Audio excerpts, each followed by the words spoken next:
Cirebon, gerbang dakwah Islam Jawa Barat. Pada tahun 1416 Masehi, armada Angkatan Laut Cina mengadakan pelayaran keliling atas perintah Kaisar Cheng Hu atau Kaisar Yunglo, Kaisar dinasti Ming yang ketiga. Armada Angkatan Laut tersebut dipimpin oleh Laksamana Cheng Ho alias Sampo Tai Kam, seorang Muslim yang taat. Dalam rombongan armadanya, terdapat seorang ulama Islam bernama Syekh Hasanuddin yang berasal dari Campa, bermaksud berdakwah di daerah Jawa. Dalam pelayaran menuju Majapahit, armada Cheng Ho singgah di Pura Karawang. Ketika armada Cheng Ho singgah di Pura Karawang, Syekh Hasanuddin dan pengiringnya turun. Di antara pengiringnya adalah putranya yang bernama Syekh Bentong alias Kiai Bahtong alias Tan Gowat. Syekh Bentong selanjutnya tinggal di daerah Gresik, menjadi saudagar dan dai. Dari istrinya Siu Teyo, ia mempunyai seorang putri yang diberi nama Siu Banci. Putri ini yang diperistri oleh Prabu Brawijaya Kertabumi Raja Majapahit. Dari perkawinannya ini, Siu Banci memperoleh putra yang diberi nama Jinbun oleh kakeknya. Jinbun alias Praba alias Raden Hasan alias Raden Fatah. Selanjutnya menjadi Senopati Jinbun Ngabdurrahman Panembahan Palembang Sajidin Panatagama. Kembali ke Syekh Hasanuddin.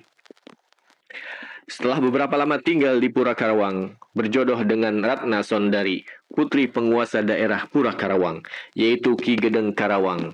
Dari perkawinannya memperoleh putra yang kemudian dikenal sebagai Syekh Ahmad yang menjadi penghulu pertama di daerah Karawang.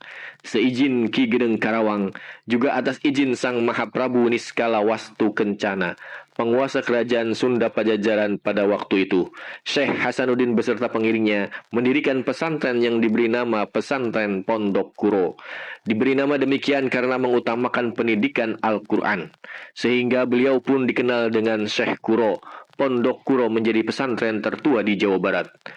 Dari kedatangan Syekh Hasanuddin di Pura Karawang sekitar tahun 1416 Masehi dan perjalanannya Syekh Bentong yang menjadi bagian gerakan dakwah Sunan Ampel, bisa disimpulkan bahwa gerakan dakwah Islam di wilayah Jawa Timur dan Jawa Barat berada pada satu masa yang sama.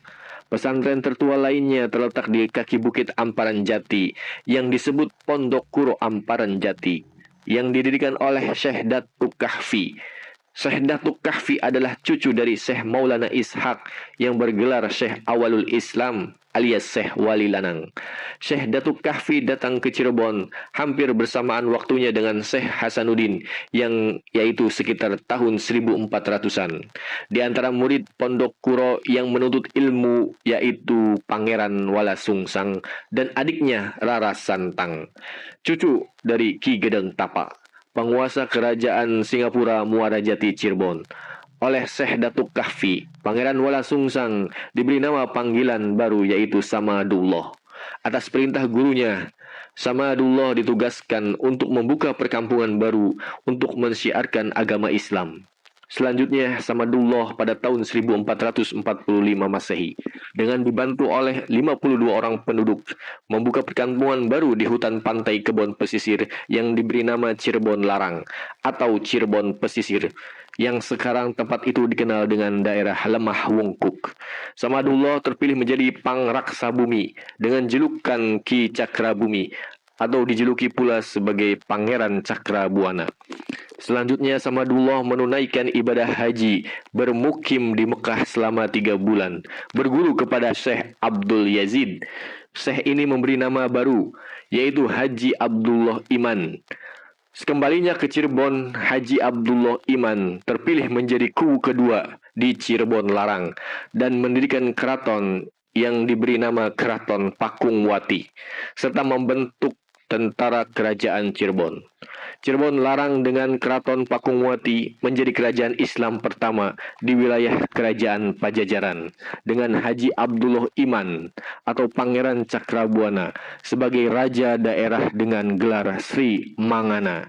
Pada saat Pangeran Cakrabuana alias Ki Samadullah, Keraton Pakungwati Cirebon masih dalam kekuasaan Pajajaran.